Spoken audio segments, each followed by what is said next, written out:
Apparently I'm live. Glad to see I'm live. So David here. I'm just going to wait for some people to come on, but for those that come on later, hopefully you'll see what I have here is Advanced Squad Leader Scenario C, the Streets of Stalingrad. And I'm not going to play through the whole thing. That's not the purpose. It's not just here so you can watch me play. I'm going to go through it because there were some things that came out of it. And I love this scenario because it's just so cool. Now, I can't scale in any tighter without losing some aspects, but I want to show you a couple things on here that you're able to do. How do I go back? I hit the wrong button. There we go. I gotta go over here. What window am I on? What planet am I? Alright, so we'll go in here. Alright, good, you can see it. So this thing here, I did not create. I got that online. I guess I'll make a comment and I'll put it in the comments where the URL is. But basically you put in the information based on your scenario card and you put it in there. Look, you got the dates, the location, you can have who's playing whom, some victory conditions, when the reinforcements come on, all sorts of stuff. It's all there. And you can have the wind, information, everything, and it just looks really cool. That's all. So I gotta zoom back out once I find my stupid mouse. There it is. That's not a bad spot right there. Maybe I can get my melon a little bit smaller here so it doesn't interfere as much. You don't need to see me as much. There we go. You can see everything. Most everything. First thing I'm going to talk about is the scenario setup. We've already done it. I haven't done the concealment gains. I placed the counters. I'll do the scenario gains while we talk about it here, because it's important. There are some guys here, excuse me, who axis order battle, concealment. So, for example, all these guys over here on the left, they can be seen. All these guys on the right can be seen, with the exception of perhaps this leader back here, this leader back here. And even though that's a concealment counter going to there, you draw the line, yeah, you can make sure it sees. Oh, it doesn't actually. Huh, how about that? There's a little bit of red. I guess it can't be seen. Anyway, everything else can be seen. In terms of the Soviets, the one guy here cannot be seen, I'm sure of it. Let's put a thing on him. The 10 -2 is in there. I should put the leader at the top. See there, he's at the top, it begins. Anyway, that's what he's there. They can be seen, There's a difference when you play this one. Normally, if the scenario was split in half for scenario B, you would not see these guys here. But, or maybe you would. This guy here might be seen from him. He's on the second level, so I'm going to string him. So, there's level 1, level 2. No, he cannot see him. Can this guy be seen? Probably from the guy down below here. Oh, look at that, wide open. So nobody else gets concealed. So, there you go. Another thing that's not in the rules, but it's a thing I think that's very important to do, and get Chapter H. Go Chapter H and review all your stuff in conjunction with what you find on the charts in terms of the vehicle notes, capacities, and what they can and cannot do. So for example, before I set up here, I went through for the vehicles that are open for the Germans and the Soviets. Again, I'm not going to put the scenario card up. It is copyrighted Multiman Publishing. It is available for free on their website, so I recommend you go there. Have a look, download it, and you can play it. But I'm not going to share it. You have to go get it yourself. So the Germans have a number of... I'm going to zoom in, and I'll just move the counter over if I can. If I can see it here. I don't know if you can see... About my melon, yes. We got some vehicles here. I'll zoom in one more time if I can. F3 zooms in. Okay. Alright, so you can see here they got a couple of there's 5 vehicles. They're all tank destroyers. You have 3 Stug 3Gs and 2 Stug 3Bs. If you go through Chapter H under the German vehicle notes, the Stug 3B is note number 33. and the G is a note number 34. And when you go through it, you're going to see all sorts of stuff. For example, they both have crew survival of 4. They both are non-turreted. You can tell that by looking at the vehicle. There's no white sort of circle or square around the vehicle outline itself. The G model has a 75 long gun, and I failed to look this one part up, but we'll do it together. So I take the charts, I go to the kill tables. It's Charlie 7.31. I find the 75 long, make sure it's in black, because that's what the Germans use. 75 long, where are you? There's 75 long. Alright, its to kill number. So I'm going to write this down. German to kill 75 long is 17. It has a SD 7, which means a smoke dispenser 7, and when we get into play you can see how that works. Smoke number 8 for smoke ammunition. If it's firing it, has to roll an 8 or fewer. It also has some armor-piercing composite rigid available, and to get that is a 6. And its APCR to kill number for 75 long. Oh my, it's an impressive 20. 5 long APCR. It's good to go through this before you get the game, so you know what you have for your capabilities and what you can go for, depending on what you're trying to do. The other guy, the Stoke 3B, it has a 75 short barrel gun, and its to kill number is a paltry 7, so TK. TK 75 star is a 10. It does not have any APCR. Looking at its notes, you'll see that smoke number 7. Its armor piercing number is a 7, or smoke number of 9. Smoke number of 9. Armor piercing round of 7. So basically, you know the rules. You roll the dice when you make your to hit shot, and if you roll 2 dice, you roll 7 or less, you've got armor piercing. If not, you don't. You run out of that ammo, and you just have to fire HE rounds. So it doesn't have APCR. Those are the Germans. Let's go find the Soviets. Here they are. They have 4 tanks. Looking at the silhouettes of the tanks, you can see that they have the thick white boxes around them. Before I go into the one final thing I'll point out for the Germans, if you look at their front armor of 8 and 6 respectively, it's encircled with a white around the black number. That means it's a small target. It's harder to hit. Alright. The Soviets.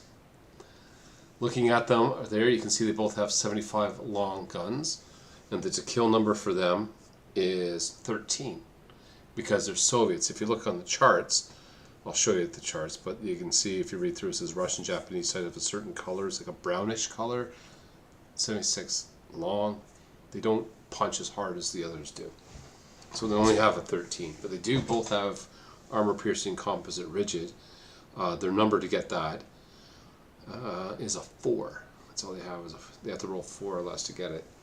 And if they do get it, the to kill number goes from 13 to 14. So it's not very much. They don't have any smoke. They don't have any smoke dispensers. All vehicles have infantry smoke grenades that they can use. They're not as effective as the smoke dispensers, however. Looking at their vehicle, you can see that they have restricted slow traverse, which means they must be buttoned up to fire their main gun and their coax. The one on the left with the movement factors of 16 in black, that's an M43 model, which is the most produced T34 model, the 76 variant. Like 20-some thousand, it's incredible. Yeah, so you only have one of those. But the T34 M41, that's where you have the 3 of them with the red numeral 17. I'll talk about the red numeral 17. That basically means it has mechanical reliability issues. Every time if it stops and you go to start and you roll an 11, it will stall. You have to roll another dice roll, 2 dice, and that's how many delay points it costs before you try to start again. And it can be shot at. Oh, it's terrible. You roll a 12, it immobilizes. The other thing about those tanks is that they are radioless, so they have to move in what's called platoon movement. We'll get into that when we see it. You see the red star right here? That's the hex they come in. And if we go down and over, we have 2 hexes here with the Balkan Kreuz. There's your word of the day. And that's where the Germans come in. And also, if they delay a turn, they can come in anywhere on the south edge, which is down here. I'm going to zoom back out and I'll talk a little bit about the setup here. If I can get the whole thing. I think I got it. All right. Oh, I do have it. Good. So basically the victory here on this side of the map over here on the left is control of buildings. The Soviets are on the attack. There's their main attack force here, just like they did in Guards counterattack. They have to capture 2 more buildings than those that they lose from those on this side, stone buildings. Over on this side we have the tractor works itself, and it's all about control of this building here. There's a German screening force here that sort of cut off the tractor works, and here comes the attack force. Over here we have a number of 838. These are they're not assault engineers, because by the rules there's something different, but they are, anyway, they're from an engineer company. They're coming through, and they do have a better smoke exponent and stuff like that, but they're not assault engineers. They have demo charges, they have flamethrowers of 10 -3 liter, and they're just all sorts of madness.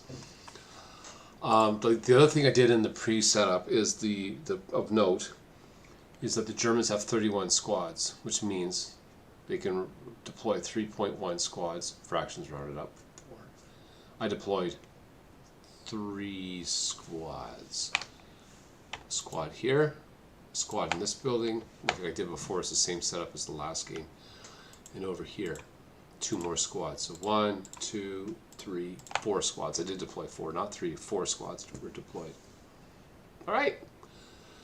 The unique thing about this game, it does show here you have Germans starting, but we don't know who's going to begin. So basically you roll for size and you see who rolls first. Highest goes first. So let's say the Soviet rolls his and he rolls a 5 and the German rolls a 1. It may not be a disadvantage. There are many who believe that going first in this game is actually a detriment, especially on the tractor works side.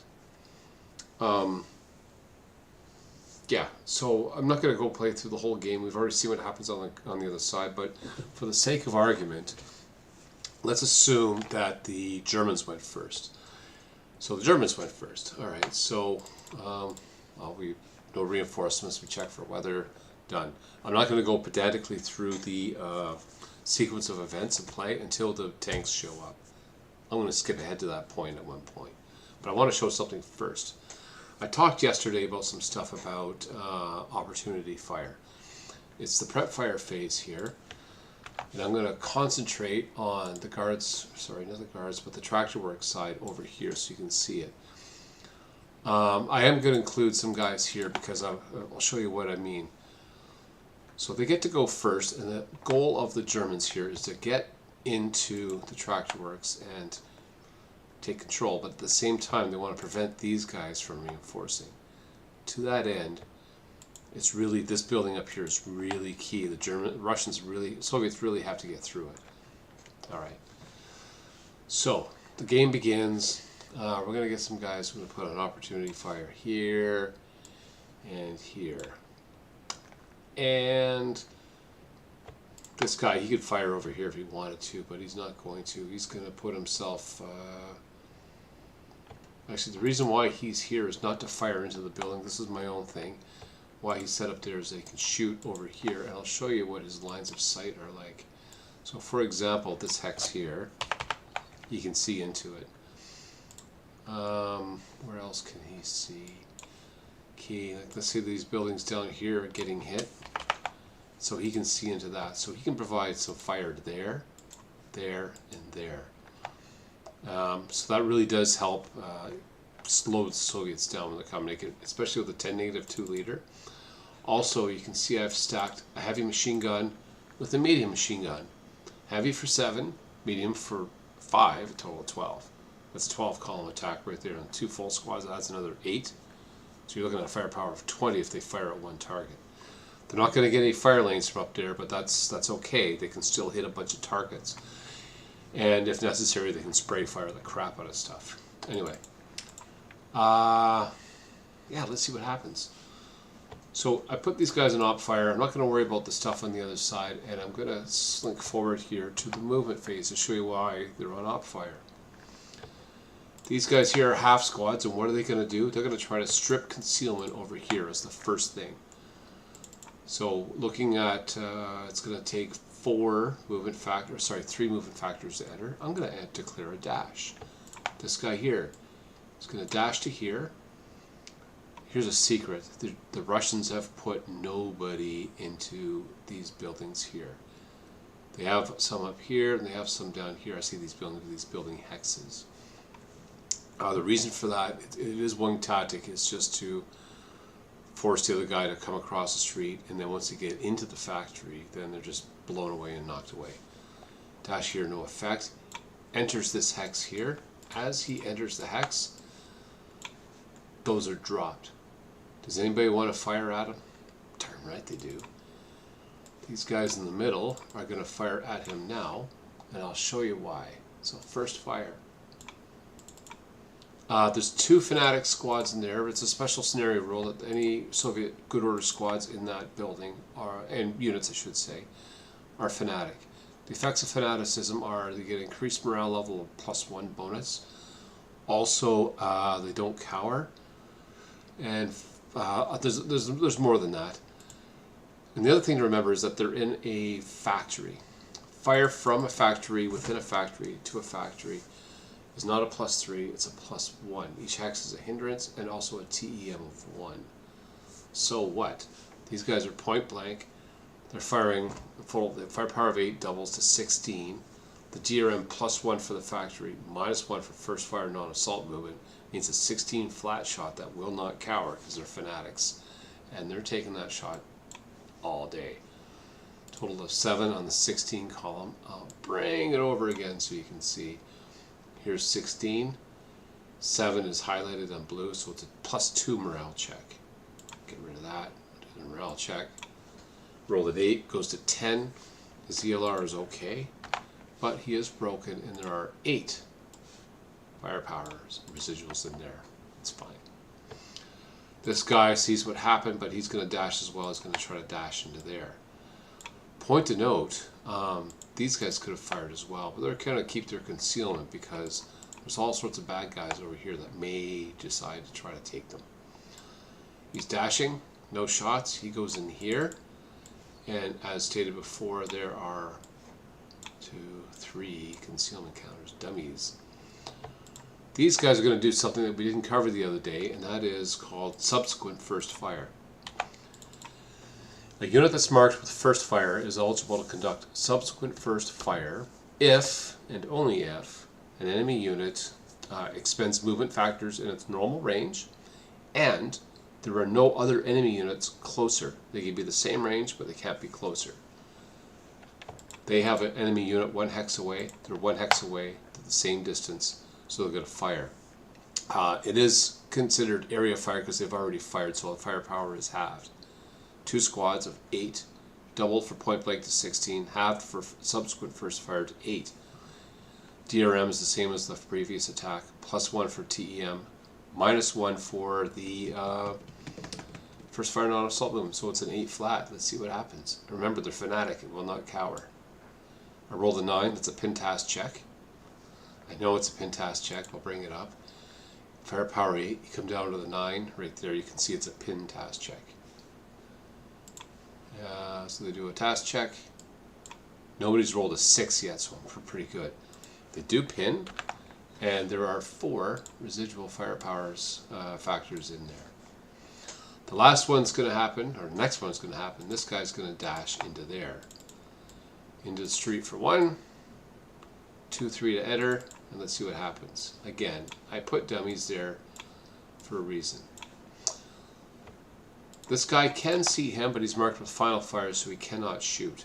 So it's up to the Soviets here if they want to fire or not. He's not going to fire with these 3 guys, either of these guys, or him, because there are people on the other side that may try to take them out. He decides, you know what, I don't need him in there. If firing at me, and I can wipe him out here with 2 Fanatic squads, both with light machine guns. 6 and 6 is 12. And they're going to fire. Doubles to 24 for point blank, +1 for factory, -1 for first fire non-assault movement. So it's a firepower of 24, DRM 0. Doesn't cower, it's a 9. There is no rate of fire, excuse me. 24, I said it was a 9. Even though with a crappy roll of a 9, you still get a +2 morale check. And a 12 residual. You don't get, that's the highest you can get. It's awesome. So he gets a +2 morale check, rolls the dice, 8 + 2 is 10. Fails it by 3. His ELR is fine, but he does fail. Whoops, I'm going to just arrange those counters there. So you can see what's happened here is what I've done is I've tried to strip concealment. So what I'm going to try to do is next is I'm going to take this guy here. I'm going to try to strip this guy's concealment. There's an option I could do. I mentioned before with bypass. I don't want to bypass a hex that has bullets flying into it. Even though he doesn't have line of sight to me, I don't want to look up the rule. I'm just going to go with this guy and double time him. He's going to come here for 1. There's no fire because nobody sees him. Go there for 2. This guy sees him, but he's not going to shoot at him yet. Goes to 3. Now this guy knows where he's going to come. And this is what some people do, is they'll shoot now instead of forcing them to come in. So he's going to do that. He's going to shoot now. There are 2 dummy counters in there. But it does have a Fanatic counter, Fanatic squad. First fire. Firepower of 6, doubles to 12, DRM -2. First fire non-assault movement, first fire moving in the open. Not good for the German. Rolls an 8, it goes to a 6 on the 12 column. There's the 12, come down to 6, 2 morale check. That seems quite common today. MC, and I'll add 2 to the dice. 7 + 2 is 9. Exceeds it, so he fails. Good news is he is no longer counter exhausted. Firepower was 12, so there are 6 residuals in there. And looking up, I have yet to roll 6.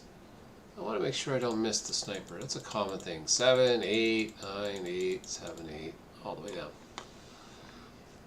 Alright, so that's why I want to do it. And I could go through the movement and stuff like that, and I will in a moment. But you can see now that these guys with op fire during the advanced fire phase can fire at full firepower at anyone within its range. Had they fired immediately, they would have been firing at half firepower. 4 + 3 into building is not good. 8 + 3 into a building is not that good either. But it's better than 4 + 3. Okay. We'll go to the next movement. Now we can see here, the Germans feel confident that they can move with freedom over here. Yes, these guys here might be able to shoot at them, and they probably will. But the thing is, what they've done is they've locked this guy's fire. Remembering subsequent first fire, you can only fire at targets in normal range, and they have to be the closest enemy. I mean, there could be other enemies just as close, but nobody closer. With these guys being 1 hex away, the assault force here has more freedom of maneuver to get up there. And they're going to try it. And I'll show you how it can work. And I'll try to actually make their movement a little bit better just because. So in here, one of these squads will assault move, or non-assault move here for 2. There's no fire. And non-assault move and attempt to place infantry smoke here. Because of their number, you can see it's at 8 superscript 3. Zoom in a little bit there so you can see better. Oh yeah, of course it didn't. Oh, it did work. So you can see there, 8, 3, 8. There's a little tiny 3 above the first 8. Actually, I like the way this looks, so I'm going to keep it like this view for now. He attempts to place smoke in A82. He rolls a single die. Rolled a 6. That means he cannot move any further. He's done. He's sitting there fumbling for hand grenade or for smoke grenades. This guy's going to try the same. Assault move to here for 2. Or sorry, non-assault there for 2. Attempt to place smoke there for to a total of 4. He gets a 3. He gets smoke. So there's a little bit of smoke to cover into this hex. Probably not needed, but just doing it anyway to be a little fancy. And the last guy is going to do something. I'll show you another thing they can do with infantry smoke. He'll assault move into the hex for 2, and attempt to place smoke in his own hex for 3. One in your own, one movement factor in your own hex, 2 movement factors in the adjacent hex or location. Same thing. Rolls a single die. Oh, it rolled a 3. How about that? Infantry smoke there. So what this means is that these guys have pretty good cover coming around to here if they want. I'm going to get rid of the concealment counter because it's just between us. Don't tell anybody. There's an 838 with 2 demo charges, and there's 2 other 838s, each with a flamethrower. And they have a 10-3 leader.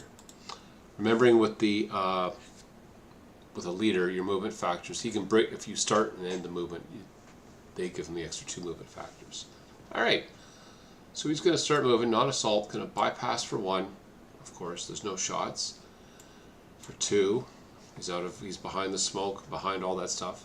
So that's a total of 2 movement factors. 3 to there. Going to bypass AA1, not this hex, but AA1 for 4. So he's not going through the smoke. And he's going to come here and he's at 6. Now these guys cannot fire. I'm going to have somebody fire at him, but only to show you that it can be done. These guys are 2, 4, 6, 8 hexes away from there, and they can see the hex. They can see it. They're 5.27s. They're not going to reach them, but they do have 3 light machine guns, each with a range of 6. If they fire 2 of them, the firepower of 4 half to 2. May not sound like much, but they're going to do that. Look at what you can do with here. Oops, where is it? Infantry support weapon. Oh, for some reason it's not showing it. Oh, because it went final fire. That's why. Get rid of that. Burst fire. And support weapon, infantry. No. Just 2 support weapons are firing. 2 support weapons. Both 2 each, so because long range fire is down to 2. The DRM, +2 for the wooden building, -1 for first fire non-assault movement, and -1 because of the leader. Firepower 2 flat is nothing to sneeze at, especially when you roll a 3. I love this game. The color die is a 2, so there's no rate of fire. Man, I'm losing my mind. They just missed getting a K1. That would have been catastrophic. It is a +1 morale check. Alright, and see if the leader, anything bad happens. He rolled an 8. +1's a 9. He's fine. The 3 squads. Oh, I just realized I made a mistake. Firepower was, the DRM was a 0, but it's a -1 on the 2 guys carrying the flamethrowers, so it is a K2 on both of them. Yeah, so one of those 2 squads will casualty reduce. They're both the same, so about 2 dice for random selection. 6. They both take a hit. So they both become half squads. Where's the half squad? I just had it.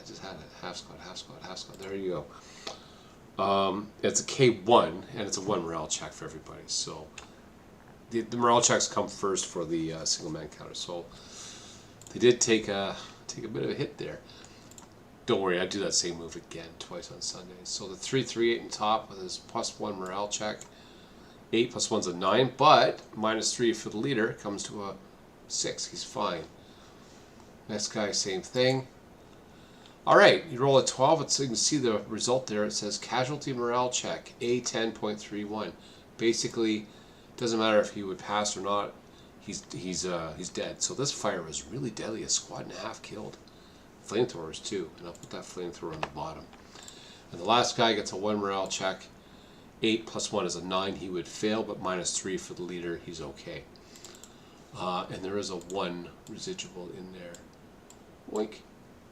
Actually, I'm glad that happened, because you can see here that the results, if you're taking a 0 or a negative DRM attack, good things will happen for you. In this case, these squads coming through, there were a total of 6 of these guys. You knocked out 1.5 of them already. You're 25%. They're 25% down. They're not even in the building yet. So you can see how effective they can be. Now let's assume the movement phase is done. We get rid of the residual fire powers, which includes the smoke. And now it's the advancing fire phase. I'm going to go back down here to the op fire guys, because that was the purpose of putting them on op fire, was to show strip concealment, and now they can fire at full strength. If they had support weapons, the support weapons have possibility of maintaining rate. So 8 plus 3 on this guy, 7 plus 3 is a 10. It's actually just one too many. So he rolls a 6, doing a pin check on the guy. I mean, at least you're making them a roll. Notice I've not rolled a 6 yet, except on a single die when I'm doing random selection. That's fine. I will do some advancing fire, and this guy's going to shoot into here, and he wants to kill this guy because bad things have happened. And the first thing he's going to do is fire the flamethrower. So we're going to see how that works. I have a dead flamethrower here, so we'll pull it. No, it's not dead. I'll bring it back. The guy that was carrying it is dead. It's got some marks on there that are important. You see it's got a little triangle on it. That means that there's no leadership modification. It breaks down on a 10 or higher. It X's out, I should say. It's done. Now see if there's anything on the back. It does. It has some information, which it's on the real counter as well. No advanced fire phase penalty. That's good. Also, if you look at the rules, there are no terrain effects modifiers either. So those guys are in a +3 factory. That's not going to help them. And already mentioned -1 DRM versus owner. And that's in any phase, any fire. And it has a firepower of 24, range of 1. Firing a double range. So it's halved. So it's going to fire it. It's going to be firepower 12, DRM 0. Rolled a 7 on the 12. Pull it up. Looks like a 2 check. No, it's a 1 check. You can see there. 12 come down. That's a 1 check. So these guys here, both of them are going to take a +1 morale check. Remembering that they're fanatic, which gives them a +1 morale level anyway. It's like a normal check. First guy rolls a 5. He's fine. Next guy rolls an 11. +1 is 12, which is 4 more than his morale of 8. So therefore he will, what's the term? He will ELR. Well, the term we call it ELR. It's not ELR. I think it's unit replacement. And then he will break. So the flames did help. And if it were lower, possibility of starting fires. We mentioned that before. But it fired. That's cool. So the one guy broke already. And the rest of them are going to fire as well. So there's a squad. His firepower of 8. He is assault fire. Remember to calculate assault fire by himself. So he's an 8, halves to a 4, +1, so he's a 5. The half squad that's left there, his firepower would have been really bad if all 3 were still alive. His firepower is 3, halves to 1.5. So 5 plus 1.5 is a 6. So it's a firepower 6, DRM 0, +3 for the building, or for the factory, -3 for the leader, 6 flat, rolls an 11, no effect. And that's that. That's their fire. These guys, oh, let's go back here. Where am I? These guys will fire. They have a range of 3. They're not going to do it because they won't get their assault fire. It'll be pitiful fire over here. Half twice to 2, 4, 6 plus 3. It's not going to be worth it. Remember with a SAN of 6, you don't want to take those low odds shots. Alright. So that's the advancing fire phase. After all the defensive fire is done. And then we go to the route phase, etc. I'm just going to clean things up here because I want to get into some preps, residual, defenses, moves. I'll just move these guys back here. They would go 1, 2, 3, 4, 5. They'd all end up back there. And this guy, he'd go into this building here and he'd be fine. This guy, he's going to find a leader. And then there's the leader. He's going to get to him. Even though, so he's got 2 and 4. And there he is. Advance phase is done. Everybody advances because they want to go here. This guy is still there. And the pins go away. I'll get rid of that pin. Alright, I'm not going to go through the rally phase and stuff like that, but what I'm going to do is I'm going to shoot forward to...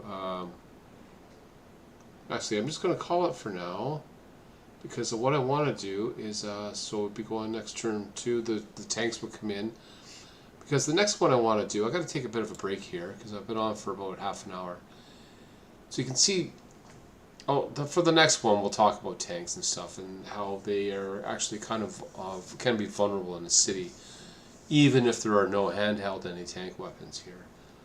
There are flamethrowers, there are demo charges, they just stay away from them, but if they get in amongst the infantry and buildings, they can still be pretty vulnerable. I'll zoom back out here. Let's see if there's anything else I want to talk about right now. Nothing really. I did talk about a couple things, and I don't want to get a whole bunch of stuff in one video. So here we talked a couple things in a review. We talked about the use of opportunity fire as a method to help strip away concealment. And what we saw here is we had a little lonely half squad that actually survived. It probably won't last long. That's in the factory, but they have a toehold. The Germans have stripped away this side of the buildings, just using their movement. Other things we saw is the use of infantry smoke here to help cover movement. We saw the use of long-range fire with machine guns when directed by a leader can be quite deadly. Yeah, I rolled a 3, but I mean, even if you rolled, let's say, a 7, would have been a 6, would have been a pin check on those guys. And who knows? As long as you make the enemy roll, especially with a high SAN of 6, chances are, as we saw in the previous video, you're going to get you're going to get snipers. We also saw a factory here, so fire from within a factory to another factory hex is a little bit more open than it is in other buildings. What else did we see? Well, there's other things we can talk about. I did talk about the preparation of the game, especially when you have vehicles coming on. But we could talk about how that actually affects things once we get the vehicles on for the next video. And I'm making myself a note. I have to go and show a human wave. That's right. This scenario is great for having them. And not only how to do a human wave, but also some methods you can do to maybe try to mitigate the effects as a defender. How to actually set your defense up so if they do a human wave, you can actually perhaps defend better against it. So that's all I'll have. I don't know how this chat thing works because it doesn't show any. Oh, live chat. I don't see any live chat. Sign in. I have to sign into chat. That's kind of weird. I don't know what's happening. I know there's chat. I'm going to go onto the chat after. With this application I'm using to stream this, I can't see the live chat. It's code 18. It's 18 inches from the monitor. So that's all I have for tonight. If you have any questions or points, just please feel free to put them in the chat. I'll eventually read them. I'm going to sign off here. I'll give myself a few seconds because last time I guess my final few words were cut off. So have yourself a great evening. Thank you for tuning in. And please leave any comments below. And I was going to put something in the comments, so I'm going to have to watch this video to see what it was again. And they'll come in soon. Take care. Have a good